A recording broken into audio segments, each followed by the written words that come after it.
Kathi Spiars thought she had found the love of her life. Steve became Prince Charming to me. I felt really special. I felt that I mattered. Steve was definitely mysterious. But soon, Kathi would learn that her husband was far more mysterious than she bargained for. He said he had worked for the CIA, scary stuff. Steve made up so many stories about where he'd been, what he'd done, what he was running from. Who did Kathi Spiars really marry? How could this quiet, meek knight be this mercenary killer?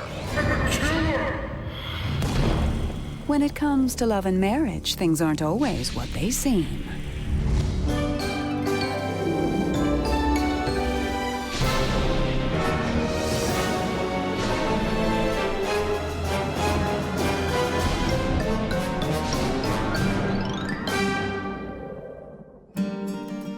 When your past is something that you would rather forget, sometimes a fresh start is all you need.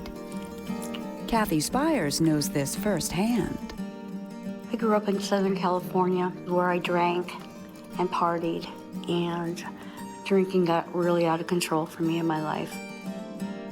As a single mother to a 9-year-old, Kathi knew she had to make a change. By the time she turned 30, she had finally beaten her addiction to alcohol. I wanted to go to a new place where I could build new memories with my daughter.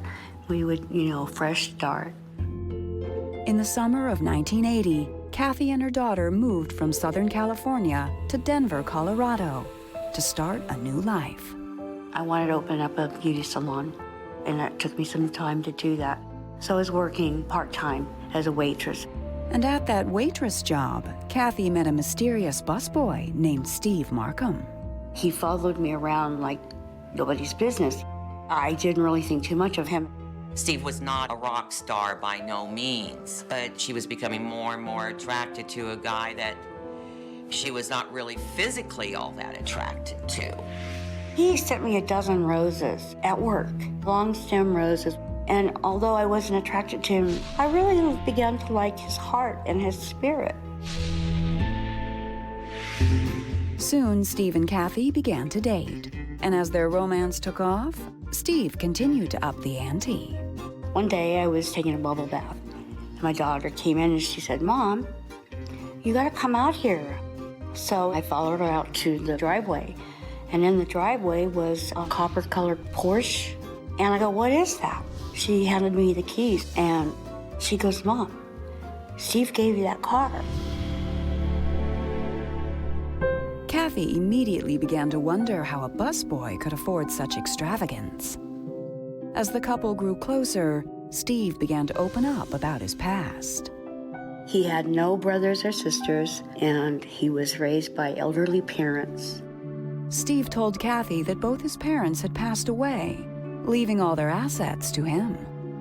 His father was an artist and made chess pieces, and many of them were made out of gold. And he had them turned into gold bars because he was going to sell them. The place where Steve stored his gold was very unusual, to say the least. Steve put the gold bars in his toilet tank. That was pretty weird. And when I asked him, "Why don't you go take it to the bank?" he didn't trust the banks. All of the intrigue made Kathi fall even harder for Steve. But her good friend Nancy Valentino wasn't as easily impressed. These stories were so bizarre. My thought was, Kathi has flipped out. Kathi had flipped for Steve. And in the summer of 1981, less than a year after they met, Steve and Kathi were married. It was really a fun day. It was in a Golden, Colorado, in a hunting lodge. Beautiful surrounding nature. Couldn't have been more beautiful in every way. Back home in Denver, the couple settled into their new life together. But just a few months later, Steve made a shocking confession about his past. He said he had worked for the CIA, and apparently he had killed this guy in a bar, defending his girlfriend's honor. The person he killed was a civilian, which was something that you don't do. Fearing retribution, Steve claimed he had left the agency without its blessing and was now on the run from a former CIA operative. He told me that he was planning on blackmailing the government and that he wrote an expose who he was supposed to assassinate by orders of our government. Scary stuff. Kathi was stunned. But a woman's heart is a funny thing. I think I was really beginning to start getting afraid, but I loved him. Kathi chose to forgive Steve for keeping his past as a CIA hitman a secret. And over the next 3 years, life for the couple was smooth sailing. But one spring day in 1984, when Kathi returned home from a trip, things began to get extremely strange. When I came back from my trip, instead of my Porsche being in the driveway where it always was, no Porsche. Where is it? What happened? Steve claimed that the CIA had caught up with him at last and had frozen his assets. They had impounded Kathy's car. Kathi had heard enough. I said, you go figure it out. Don't come back until you can prove to me that we're safe. I'm going to ask you questions and I want answers. But Kathi had no idea that her quest for answers would uncover a far darker side to her husband. Darker than she could ever imagine. Steve was like an onion, and the more the layers I took off, the more rotten it became.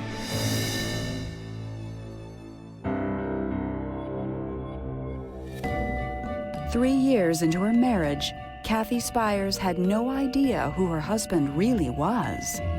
Steve claimed he was a former CIA hitman and that the agency wanted him back. He said they're going to recruit me to join the Black Op again. They may try to blackmail me and say, if you don't do it, we're going to kill her. We're going to kill your family.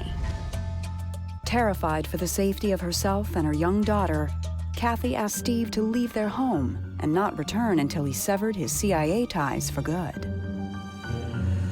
Steve went to Florida, where he said he would speak with his former boss. A few weeks later, he contacted Kathi. Steve gives me a call from Florida and says that he's pretty sure it's cleared up. But when he comes back, he didn't give me proof. And I said, what do you have? And he couldn't really answer me. Steve's dubious response didn't sit well with Kathi. She pressed him for more information. Steve told me, my real name is Eric Stone, and I'm not lying about that, and that's the truth. And I was building up the point that I cussed probably for an hour. Man, I can still feel it raging. And I said, I need to find out who you are. I need to know where you're from. So Steve, now Eric, volunteered to take Kathi to his hometown of Exeter, California. I said, if I catch you in any more lies, I'm going to drop you off on the freeway, and you will not be with me.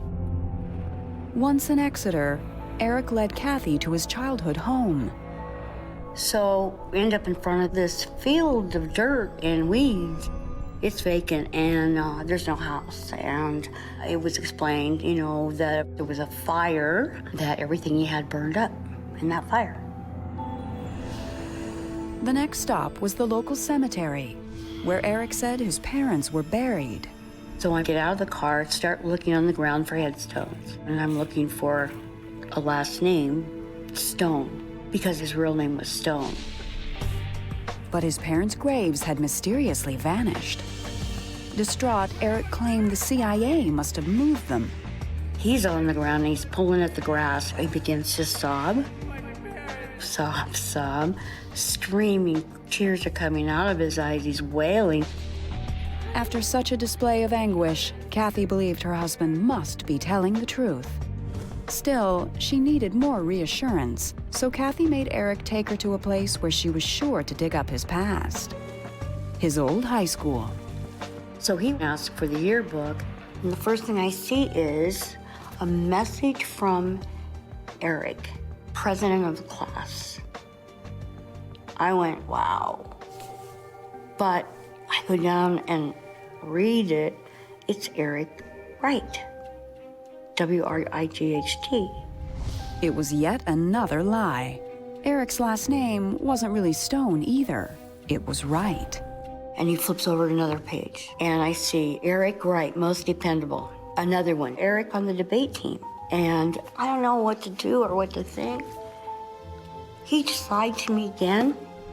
And true to form, Eric had another excuse for Kathi.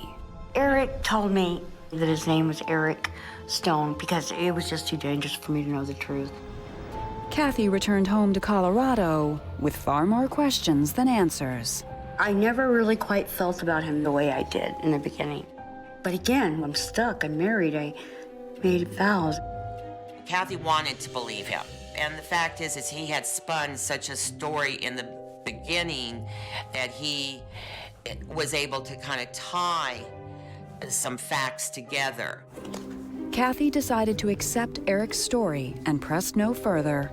But over the next 8 years, their relationship suffered ups and downs of a different kind, as Eric turned cold and detached.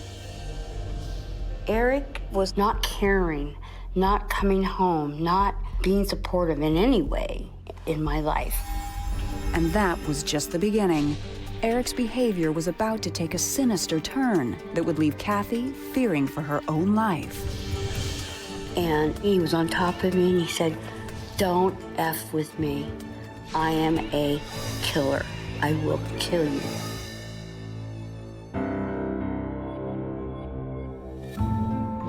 In the fall of 1992, Kathi Spiars was determined to get her rocky marriage to Eric back on track. She had an idea for a Christmas gift that she hoped would bring them closer together. I started thinking about extra high school and that all of his family's gone, and I thought it'd be just nice, since he had a fire in his house, to get him a high school yearbook so he'll have those memories. Kathi called the school, and in a fortuitous twist, the man on the other end turned out to be her husband's old buddy, Chuck Knox. Eric was very well liked, kind of a fair-haired golden boy at Exeter High School. He was a very intelligent, articulate, and was definitely Casanova. But that wasn't all Chuck knew. And when Kathi dug for more details, she got the shock of her life. Chuck says, he had a sister. I said, no, he didn't have any sisters or brothers. He said, well, I went to school with his sister. I said, well, but you know his mom died. His mom died when he was in high school. He said, no. I'm going, what? Kathi couldn't believe it, and I could tell the wheels were spinning in her head. Oh my God. I'm trying to be cool because what if, I'm imagining in my head how this could be. Pressed by Kathi, Chuck went on to reveal one disturbing detail after another. One of the gals he'd gone out with apparently died at a young age. It was suspected suicide. The speculation that she went off the deep end after Eric broke up with her. I hung up the phone and I felt sick. I didn't know what I was going to do. But confronting a potentially dangerous pathological liar is a risky proposition. And I'm like, oh crap, what am I going to do? What am I going to do? What am I going to do? So I acted like nothing happened. Kathi desperately tried to ignore the truth about her husband, but Eric was rapidly becoming her worst nightmare. And when she turned to a therapist for help, Eric went off the deep end. He started a fight, and he threw me into a wall, and he was on top of me, and he said, "Don't F with me. I am a killer. I will kill you if you don't leave my past alone." That's when I met Eric Wright. He hurt her. He physically hurt her. Kathy's a little bitty thing. She did not know who he was. After 12 years together, Kathi now knew she could no longer stay with such a dangerous man. I wanted to get her over with, to move on. I gave him far too much of my time. But on February 13th, 1993, Eric beat Kathi to it and served her with divorce papers. When Eric moved out, Kathi concocted a plan. I'm sitting there just thinking about all of the stuff. I'm going, I gotta find some answers. And I started making phone calls. No longer fearing her husband's wrath, Kathi embarked on a desperate search to uncover everything about Eric's secret past. She began by placing another call to Chuck Knox. Kathi was very upset at what he had done to her. This became her life goal, is to find out the secret. I found out not only was he married before, but that he had been married to 2 other women, and he'd had 2 children. So this blew her away, and she was not going to let him get away with it. Chuck put Kathi in touch with Eric's former wife, who had a devastating story to tell. On their little girl's birthday, Eric was supposed to go to the store, pick up supplies. He went to the store, but never came back. Eric Wright had attempted to pull off the impossible. Eric staged his disappearance, but the Department of Justice interviewed a bunch of people and found out that he was a voluntary missing person. When he went missing, he had a Honda, and he shot a bullet hole in that Honda, and of all things, he put animal blood on it. What the heck? Since Eric was officially declared a missing person and was never divorced from his last wife, the validity of his marriage to Kathi stood in question. He was married when he married me. He was a bigamist. Scumbag bigamist. So once the lies started being exposed, she was just ruthless. Kathi would soon find out exactly what her husband had been hiding from. He was a murderer, and just for money. And she's about to get the ultimate revenge. I think if Kathi would have never come forward, the case would have never been solved. Don't mess with me!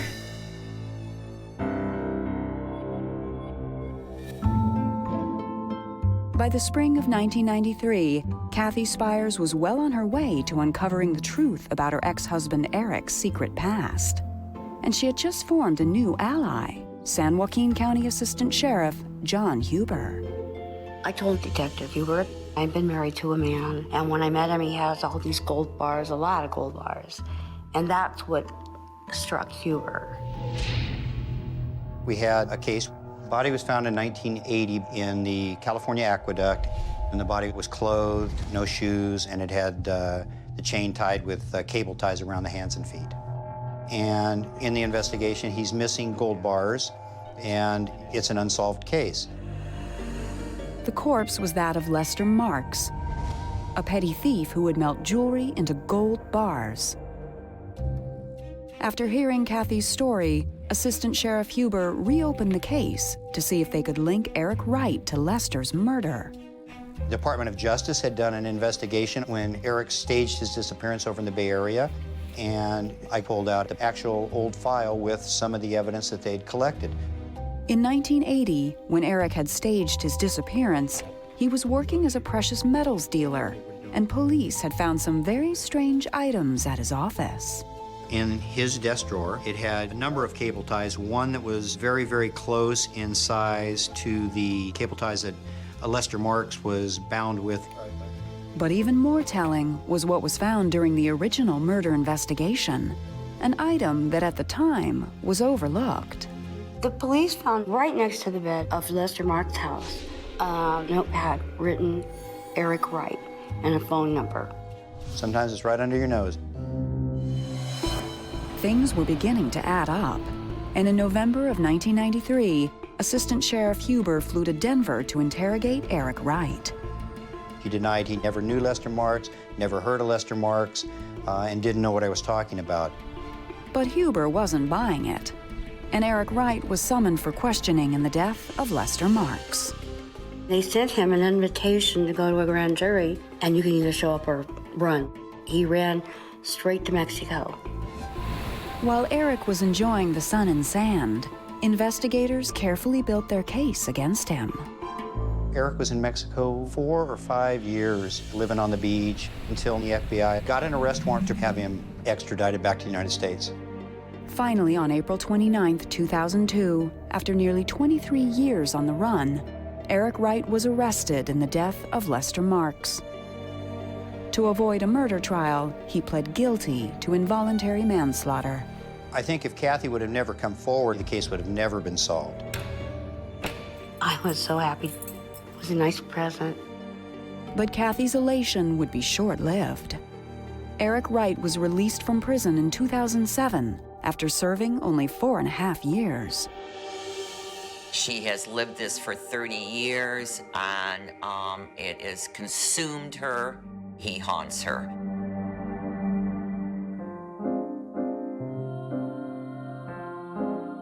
Today, Kathi lives a quiet life in Arizona and will never forget her biggest mistake, marrying the wrong man. At this point, I don't think Kathi will marry again unless she leaves this behind her. And I don't know if Kathi has let it go yet. The lesson that I learned is, if you have low self-esteem, this is no time to be looking for Mr. Correct, because you're vulnerable to anybody out there that's preying on someone to hide behind. And today, Kathi has a very different take on dating a man of mystery. I would never date a man that came to me and said, I have a mysterious past. And that's when it's a good thing to be quiet, and you just agree, and you back up slowly.